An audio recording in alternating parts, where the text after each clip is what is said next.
한마디 말이 사람의 삶 전체를 기억 속에서 깨워낸다면 믿으시겠습니까? 그 말은 길지도 화려하지도 않았습니다. 하지만 그 짧은 소리는 평생 말이 없던 한 노인의 마음을 흔들었고 오랫동안 잠들어 있던 기억을 다시 세상 밖으로 끌어올렸습니다. 미국 북서 한 요양원. 모두가 잊고 있던 어느 노인은 어느 날 누군가의 다정한 인사를 들은 순간 눈물을 흘렸습니다. 사람들은 말합니다. 그저 노쇠한 몸이 반응한 것일 뿐이라고.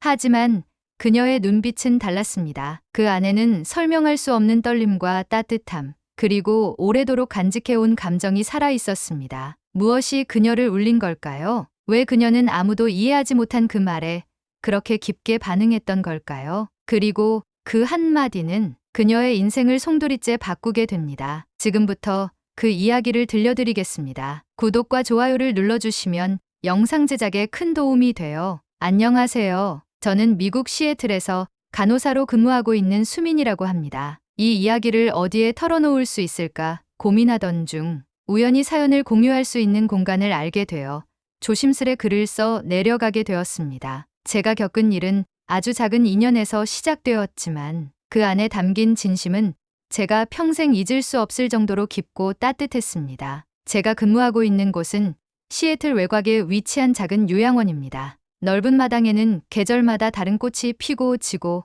실내는 오래되었지만 정갈하게 정돈되어 있어 조용한 휴식을 원하는 분들께는 꽤나 좋은 공간이지요. 요양원에 처음 왔을 때 저는 다소 긴장된 상태였습니다. 생소한 환경, 새로운 동료들, 제가 맡게 될 환자분들에 대한 부담감이 있었거든요. 그 중에서도 유독 제 마음을 사로잡았던 분이 한 분 계셨습니다. 90세가 넘으신 백인 여성, 에밀리 스미스 할머니였습니다. 에밀리 할머니는 요양원 내에서도 가장 오랜 기간 머물고 계신 환자 중 한 분이었지만 다른 환자들과 달리 방문하는 가족도 드물고 말수도 거의 없으셨습니다. 침대에 누운 채로 하루 대부분을 조용히 보내셨고 식사도 거의 드시지 않았습니다. 의료 기록에는 치매 초기 증상과 기억력 감퇴가 명시되어 있었지만 무언가 설명되지 않는 공허함이 늘 함께 있었습니다. 처음으로 할머니의 병실에 들어섰을 때 저는 조심스럽게 다가갔습니다. 창가 쪽 침대에 반쯤 몸을 기댄 채로 계신 할머니는 창밖의 하늘을 바라보며 아무런 반응도 보이지 않으셨죠. 그녀의 얼굴에는 세월의 흔적이 고스란히 남아 있었고 마치 오랜 시간 동안 어떤 기억에 갇혀 있는 듯한 인상이 들었습니다. 저는 마음속으로 그녀와 어떻게든 가까워지고 싶다는 생각을 하며 식사를 도우려고 준비했습니다. 그러다 무심코 정말 습관처럼 한국어로 말을 걸었습니다. 괜찮으세요? 그 순간이었습니다. 믿기지 않을 정도로 뚜렷하게 그녀의 눈에서 눈물이 흘러내렸습니다. 저는 깜짝 놀라 손에 들고 있던 수저를 잠시 내려놓았고 눈앞의 광경이 믿기지 않아 그대로 멍하니 서 있었습니다. 그 눈물은 조용히 흘러내려 제 손등 위로 떨어졌고 그 무게가 마음을 꿰뚫는 듯 했어요. 한참을 그렇게 있던 할머니는 아주 천천히 고개를 돌리셨습니다. 시선을 마주한 채 마치 먼 기억을 더듬는 듯 입술을 달싹이시더니 떨리는 목소리로 한마디 말씀하셨습니다. 고맙다. 그 단어는 저에게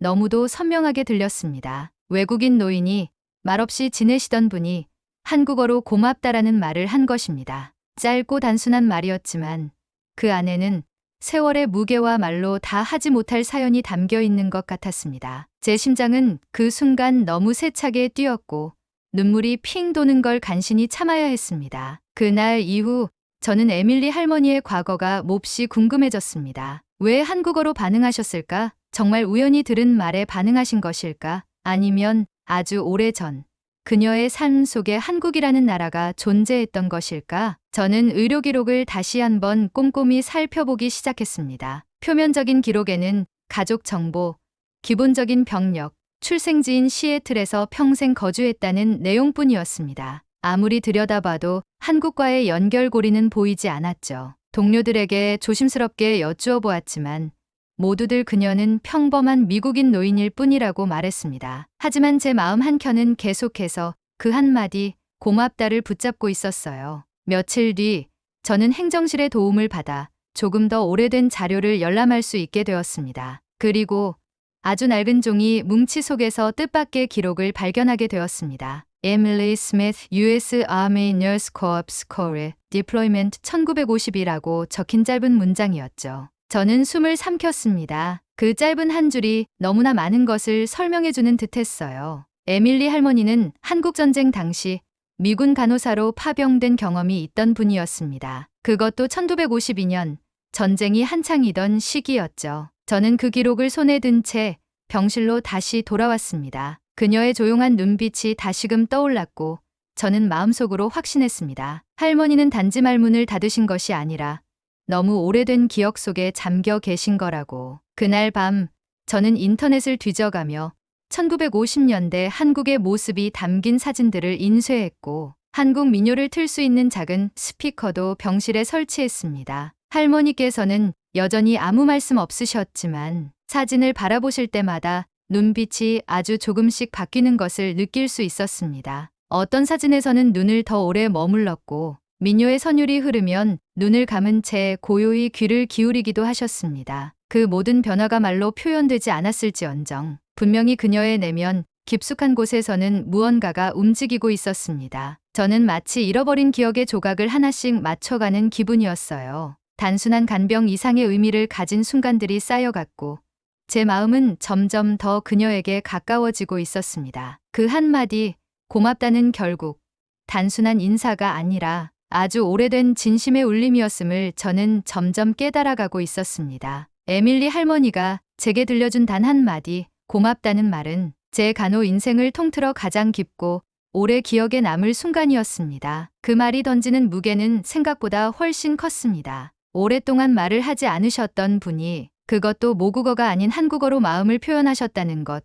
그 자체로 많은 것을 의미했지요. 그날 이후로 저는 할머니의 과거를 조금이라도 더 알고 싶어졌습니다. 단순한 호기심이 아니었습니다. 잃어버린 퍼즐을 되찾아 드리고 싶은 마음이었달까요? 할머니가 왜, 어떻게 그 말 하나를 기억하고 계셨는지 저는 그 해답을 찾아야 했습니다. 그것이 제가 드릴 수 있는 진짜 돌봄이라고 믿었기 때문입니다. 요양원의 계절은 겨울에서 봄으로 천천히 넘어가고 있었습니다. 시애틀의 봄은 우리나라처럼 화려하지는 않지만 서서히 녹아내리는 하얀 서리와 부드러운 햇살이 조용히 분위기를 바꾸어 갑니다. 창문 밖 나무에는 조심스럽게 새싹이 올라오기 시작했고 병실 안으로 들어오는 빛도 한결 따뜻해졌습니다. 에밀리 할머니의 병실은 점점 작은 박물관처럼 변해갔습니다. 저는 프린터를 이용해 1950년대 한국의 사진을 출력해 벽에 붙였습니다. 피난민의 행렬, 전쟁 폐허 속 아이들의 웃음,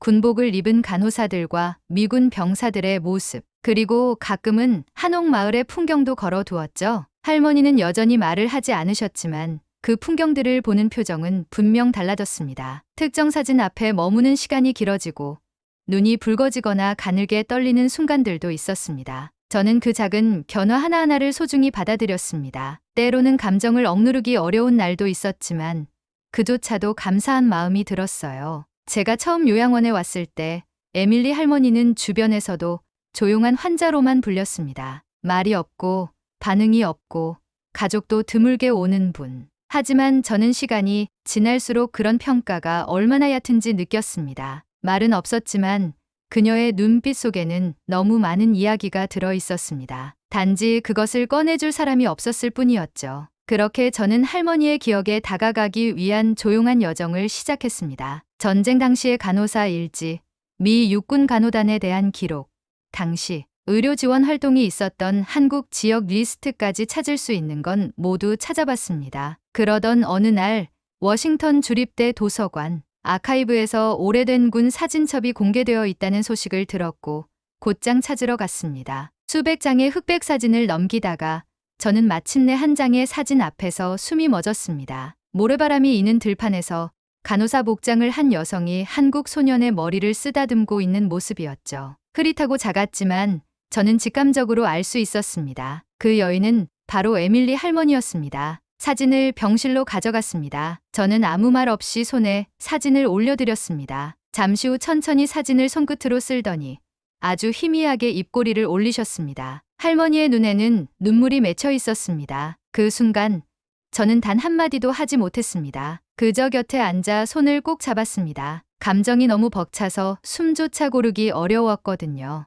그 이후로도 저는 매일같이 그녀를 찾아갔습니다. 업무가 끝난 뒤 짧은 시간이지만 꼭 병실에 들러 민요를 틀고 간단한 한국어 인사를 전했습니다. 어느 날은 아리랑을 작게 흥얼거렸는데 그녀는 그 소리를 따라 입술을 아주 미세하게 움직였습니다. 그 장면을 본 순간 저는 제 눈을 의심했습니다. 정말로 따라 부르신 건 아니었지만 확실히 그 가락을 기억하고 계셨던 것입니다. 하지만 이런 시간이 계속될 수만은 없었습니다. 어느 날 요양원 측에서 제게 정중하지만 단호하게 말씀하셨습니다. 환자의 심리적 안정과 건강 상태를 고려할 때 저의 정서적 개입이 지나칠 수 있다는 판단이 내려졌다는 것이었습니다. 감정이입이 깊어질 경우 간병인으로서의 객관성을 잃을 수 있다는 조언도 함께 주셨습니다. 그 말을 듣고 돌아오는 길, 저는 오래도록 병원 뒤편 벤치에 앉아 있었습니다. 스스로에게 질문을 던졌습니다. 나는 할머니를 위한 선택을 하고 있는 걸까? 아니면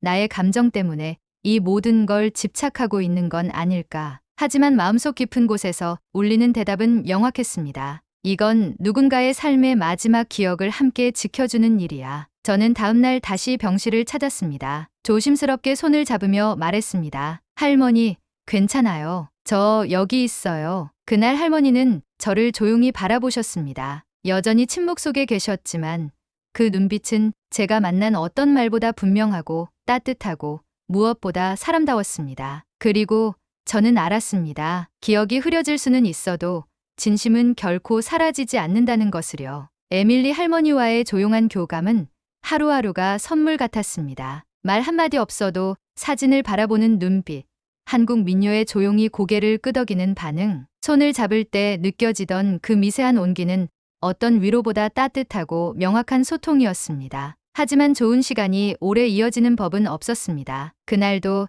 저는 업무를 마치고 퇴근 준비를 하던 중이었습니다. 복도 끝에서 수간호사님께서 저를 부르셨습니다. 차분한 목소리였지만 저는 직감적으로 분위기가 심상치 않음을 느꼈습니다. 회의실로 들어가자마자 요양원장님과 수간호사님, 그리고 의료팀장이 자리에 앉아 있었습니다. 수민 씨, 우선 정말 감사드립니다. 에밀리 어르신께 정성을 다해 간호해 주신 것 우리 모두 알고 있어요.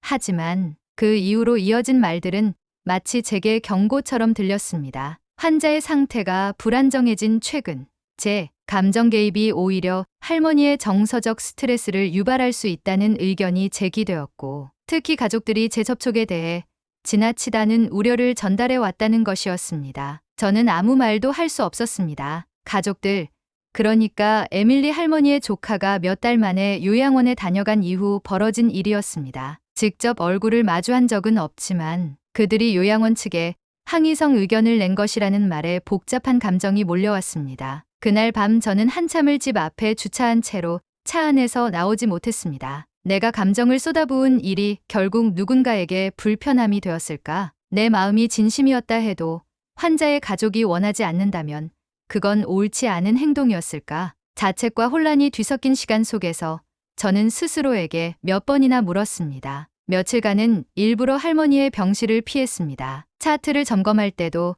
담당 보조 간호사에게 양해를 구해 다른 일정으로 바꾸었고, 식사 도움도 교대했습니다. 병실 문 앞에서 머뭇거리다가 돌아선 적도 있었고요. 하지만 마음은 더욱 무거워졌습니다. 매일 오후 4시쯤이면 저는 자꾸만 병실 쪽을 바라보게 되었습니다. 할머니가 사진을 바라보는 눈빛, 제 손을 잡던 그 따뜻한 느낌이 하루에도 수십 번씩 떠올랐습니다. 결국 저는 다시 그녀를 찾아가기로 결심했습니다. 그날은 봄비가 내리고 있었습니다. 비가 잔잔하게 창문을 때리는 날이었고 병동 전체가 유난히 조용했습니다. 문을 열고 들어선 병실, 할머니는 창밖을 바라보고 계셨습니다. 등 뒤로 다가가 조심스레 인사를 건넸습니다. 할머니, 오랜만이에요. 잘 지내셨어요? 그 순간 그녀는 아주 천천히 고개를 돌리셨습니다. 여전히 말은 없었지만 눈빛은 분명 저를 기억하고 계셨습니다. 마음이 먹먹해졌습니다.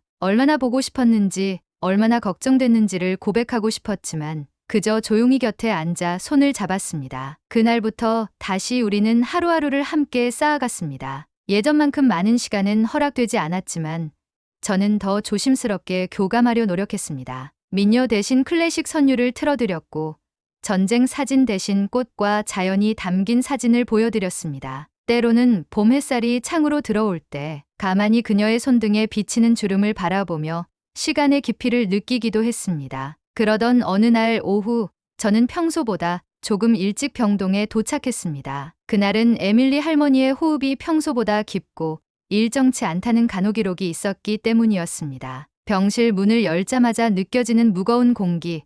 저는 곧장 그녀 곁으로 달려갔습니다. 할머니는 눈을 감은 채 숨을 고르게 쉬고 계셨습니다. 곁에는 작은 산소 공급기가 놓여 있었고 의료진은 조용한 관찰이 필요하다는 메모를 남겨두었더군요. 저는 자리에 앉아 조심스럽게 그녀의 손을 감싸 쥐었습니다. 그리고 아주 천천히 입을 열었습니다. 할머니, 수민이에요. 다시 왔어요. 오늘은 봄비가 내려요. 한국에서는 이런 날엔 파전을 부쳐 먹곤 했죠. 저는 그 냄새가 아직도 기억나요. 그리고 조용히 말을 이었습니다. 그날 말씀하신 고맙다 아직도 귀에 생생해요. 그 말 덕분에 제가 얼마나 많은 걸 느꼈는지 모르실 거예요. 할머니는 여전히 아무 말도 하지 않으셨습니다. 하지만 손끝이 아주 미세하게 움직였습니다. 저는 숨을 멈춘 듯 그 작은 움직임을 바라봤습니다. 그리고 믿기지 않는 일이 일어났습니다. 할머니가 천천히, 정말 천천히 눈을 떴습니다. 희미한 초점이지만 제 얼굴을 바라보며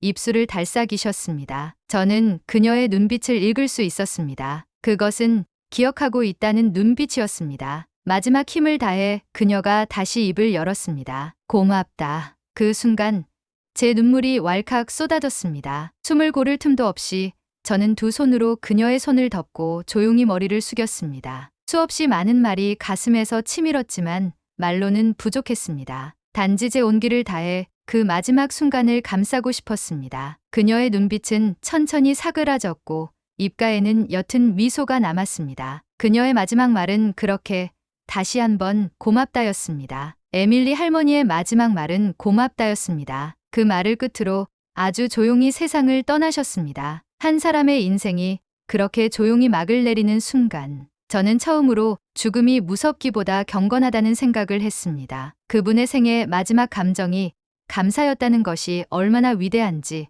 시간이 지나면서 더욱 크게 다가왔습니다. 며칠 후 요양원에서는 할머니의 유품을 정리하게 되었습니다. 직원들은 조심스럽게 상자 하나를 제게 건넸습니다. 이건 수민 씨가 보는 게 좋을 것 같아요. 그렇게 전해받은 작은 나무 상자 속엔 오래된 흑백 사진 한 장이 들어 있었습니다. 사진 속엔 젊은 시절의 에밀리 할머니로 보이는 간호사가 어린 한국 소년과 함께 서 있었습니다. 배경은 허름한 천막과 황량한 들판이었고 소년은 얇은 옷차림의 맨발이었습니다. 표정은 놀랍도록 밝았고 옆에 간호사는 정중한 자세로 그의 어깨를 감싸고 있었습니다. 저는 사진을 뒤집었습니다. 뒷면엔 연필로 꾹꾹 눌러 쓴 한국어 문장이 적혀 있었습니다. 당신이 저를 살려주셨습니다. 평생 잊지 않겠습니다. 그 아래에는 희미하게 연도와 날짜가 남아 있었습니다. 1952년 6월, 바로 에밀리 할머니가 한국전쟁 당시 파병되어 있던 시기였습니다. 순간 모든 퍼즐이 맞춰졌습니다. 한국어를 들었을 때 그녀가 흘린 눈물, 고맙다라는 마지막 말, 민요를 들으며 반응하던 그 미세한 표정들, 그것은 잊힌 언어가 아니었습니다. 그녀에게 한국은 단순한 기억이 아니라 인생의 한 조각이었던 겁니다. 전쟁 속에서 어린 생명을 살리고 그 아이의 말 한 줄을 간직한 채 평생을 살아오신 것이죠. 저는 그 사진을 조심스럽게 액자에 담아 요양원 복도 한쪽 벽에 걸었습니다. 많은 사람들이 오가는 복잡한 통로는 아니었지만 조용히 머무를 수 있는 공간이었고 저는 거기에 작은 메모를 붙였습니다. 기억은 잊혀질 수 있습니다. 하지만 진심은 남습니다. 그 후로 저는 매일 아침 출근할 때마다 그 앞에 서서 짧게 인사합니다. 할머니, 오늘도 다녀가요. 감사합니다. 에밀리 할머니는 제게 단지 한 명의 환자가 아니었습니다. 그녀는 제가 간호사로서 왜 이 길을 선택했는지, 어떤 마음으로 사람을 대해야 하는지를 다시 가르쳐 주신 분이었습니다. 저는 다시 초심으로 돌아갔고 눈빛 하나 말투 하나에도 더 따뜻함을 담기 위해 노력하고 있습니다. 고맙다. 짧지만 그 안에는 생명을 향한 존중과 한 사람의 기억, 그리고 연결된 마음이 있었습니다. 저는 앞으로도 그 말을 마음속에 새기며 살 것입니다. 그리고 언젠가 저 역시 누군가에게 그 말을 들을 수 있다면 제 삶도 참 잘 살았다고 느낄 것 같아요. 에밀리 할머니, 다시 한번 저도 말씀드릴게요. 정말 고맙습니다. 에밀리 할머니가 떠나신 지 벌써 몇 달이 흘렀습니다. 요양원의 계절은 어느새 다시 봄을 향해 가고 있었고 그 따뜻한 기운은 복도 끝, 그녀의 사진 앞에도 조용히 내려앉고 있었습니다. 바람이 들창문을 흔들고 나무 그림자가 복도를 스칠 때면 저는 자주 그 벽 앞에 서게 됩니다. 꼭 할머니가 그곳에서 다시 한번 말을 걸어오실 것 같아서요. 괜찮아요? 고맙다. 지금도 저는 요양원에서 환자들과 마주할 때마다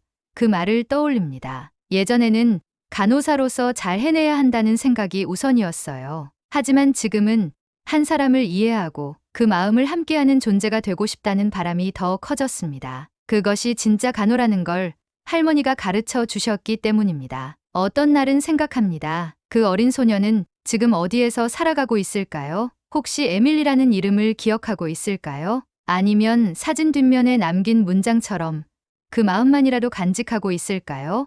설령 잊었다 해도 괜찮습니다. 진심은 꼭 기억을 타고 흘러야만 전해지는 건 아니니까요. 저는 이제 한마디 말이 얼마나 큰 힘을 가질 수 있는지 압니다. 그 말이 사람의 삶을 바꾸고 시간을 건너 마음을 움직인다는 것도요. 그 짧은 인사, 고맙다. 그 말이 있었기에 저는 오늘도 누군가를 돌보는 일을 계속할 수 있습니다. 그리고 언젠가 제가 누군가의 마지막 곁을 지킬 수 있다면 그 손을 잡고 제 마음속에서 가장 빛났던 그 말을 건네고 싶습니다. 괜찮아요. 고마워요. 그리고 저도 정말 고마웠습니다. 오늘의 사연은 여기까지입니다. 오늘의 사연이 마음에 드셨다면 구독, 좋아요 꼭 눌러주세요. 다음에 더 감동적인 사연으로 여러분을 찾아가도록 하겠습니다. 시청해주셔서 감사합니다.